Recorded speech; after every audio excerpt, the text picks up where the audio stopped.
Assalamualaikum warahmatullahi wabarakatuh. Perkenalkan, saya Opa Auliasa Putri dengan NIM 2005-136 kelas 4A MK Hukum Kekayaan Intelektual. Saya akan menjawab pertanyaan dari UTS Hukum Kekayaan Intelektual. Dengan soal yang pertama, jelaskan prinsip haki dalam TRIPS WTO disertai dengan contoh yang sesuai. Soal nomor 2, jelaskan fungsi dan sifat dari hak cipta. Soal nomor 3, apa yang dimaksud dari hak moral dan hak ekonomi dari hak kekayaan intelektual? Jelaskan dengan contoh. Soal nomor 4, apa yang dimaksud dengan Protokol Madrid dalam pendaftaran hak cipta? Soal nomor 5, jelaskan prosedur pendaftaran hak cipta di Indonesia. Yang nomor 1 itu prinsip sistem haki dalam TRIPS WTO. Jadi ada beberapa prinsip. Yang pertama itu prinsip free to determine, adalah ketentuan yang memberikan kebebasan kepada para anggotanya untuk menentukan cara-cara yang dianggap sesuai untuk menerapkan ketentuan-ketentuan yang tercantum dalam perjanjian TRIPS WTO ke dalam sistem hukum dan hukum mereka. Selanjutnya, prinsip Intellectual Property Convention adalah ketentuan yang mengharuskan para anggota untuk menyesuaikan peraturan perundang-undang dengan berbagai konvensi internasional di bidang HKI.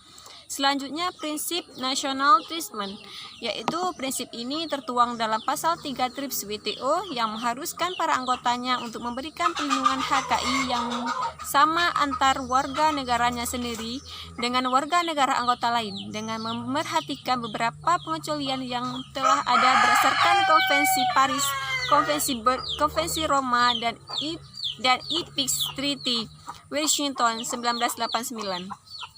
Tertentu yang tertuang dalam pasal 4 TRIPS WTO, prinsip ini membuat ketentuan yang mengharuskan para anggotanya memberi perlindungan HKI yang sama terhadap seluruh anggotanya. Prinsip ini untuk menghindari terjadinya diskriminasi atau suatu negara terhadap negara lain dalam memberikan perlindungan HKI.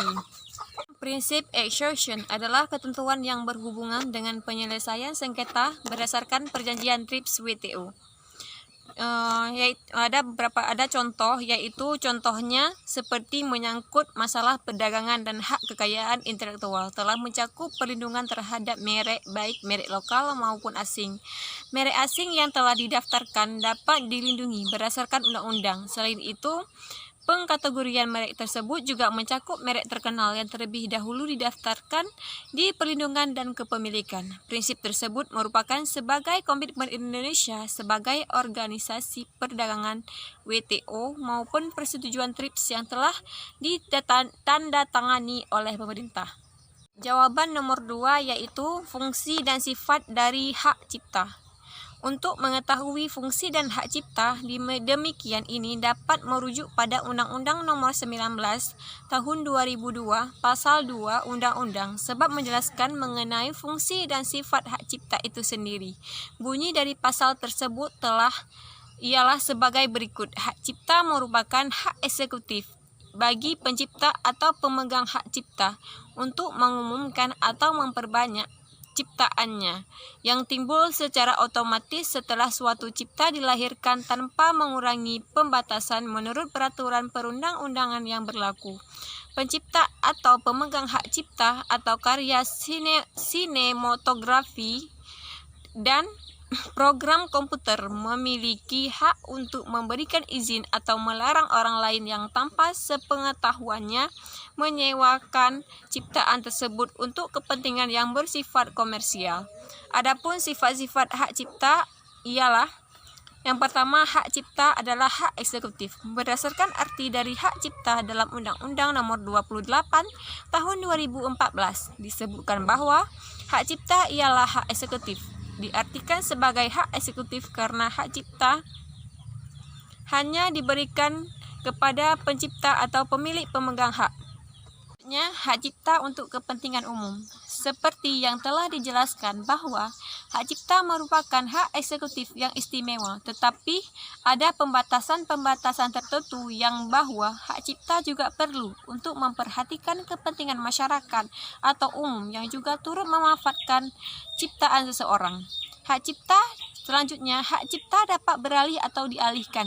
Sebagaimana bentuk-bentuk benda bergerak lainnya, demikian juga dengan hak cipta di mana dapat beralih maupun dialihkan sebagian atau dialihkan secara keseluruhannya. Pengalihan dalam hak cipta ini dikenal dengan dua macam cara, yaitu transfer dan easement.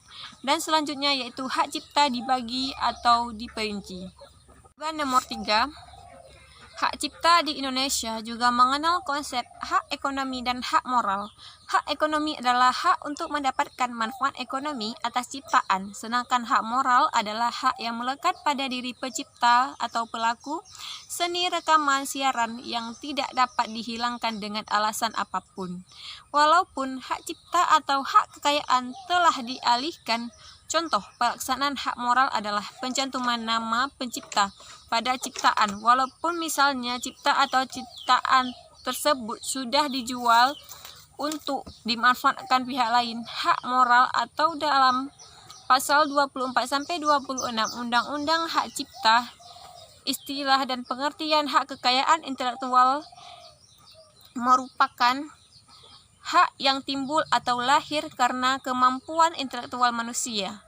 Penggambaran ini memberikan penjelasan bahwa HKI adalah karya-karya yang timbul dari hasil pemikiran manusia. Kemampuan intelektual manusia di bidang ilmu pengetahuan, seni sastra, atau teknologi akan lahir melalui daya cipta, rasa, dan karsa. Contohnya yaitu, misalkan ada seseorang memiliki ide untuk pemegang kartu. Terus seseorang tersebut tidak dapat melindungi gagasan itu sendiri. Idenya dapat diuraikan dengan berbagai cara, berbagai jenis produk dapat muncul dari ini. Selanjutnya jawaban nomor 4, pertanyaan itu apa yang dimaksud dengan Protokol Madrid? Protokol Madrid adalah sistem yang menguntungkan untuk pemilik merek yang memiliki visi internasional. Sistem ini menyediakan prosedur pendaftaran secara efisien dan transparan, memberikan insentif bagi pemilik merek luar negeri untuk berinvestasi di Indonesia. Dan jawaban untuk nomor 5, hak cipta atau copyright adalah hak eksklusif yang memberikan kepada pencipta atau pemegang hak cipta untuk mengatur penggunaan hasil penuangan gagasan atau informasi tertentu. Pada dasarnya, hak cipta merupakan hak untuk mengklaim suatu ciptaan, sama halnya dengan merek dan paten. Hak cipta termasuk juga ke dalam hak kekayaan intelektual atau HAKI. Sejalan dengan perkembangan teknologi, pendaftaran hak cipta pun bisa dilaksanakan secara online dengan menggunakan aplikasi e-hak cipta, yakni sebuah aplikasi yang merupakan sebuah sistem berbasis web yang dibangun dan dikelola oleh Direktorat Jenderal Kekayaan Intelektual atau Dirjen HKI, Kementerian Hukum dan Hak Asasi Manusia Republik Indonesia. Selanjutnya, langkah-langkah untuk mengurus hak cipta. Yang pertama, masuk ke situs e-hak cipta dgip.go.id. Selanjutnya, lakukan registrasi untuk mendapatkan username dan password. Selanjutnya, login menggunakan username yang telah diberikan. Selanjutnya, mengunggah dokumen dan persyaratan. Selanjutnya, melakukan pembayaran setelah melakukan kode pembayaran pendaftaran. Selanjutnya, menunggu proses pengecekan. Selanjutnya, approve atau pendaftaran persyaratan ciptaan telah disetujui. Selanjutnya, sertifikat dapat diunduh dan dicetak sendiri oleh pemohon. Sekian tugas UTS Hukum Kekayaan Intelektual saya.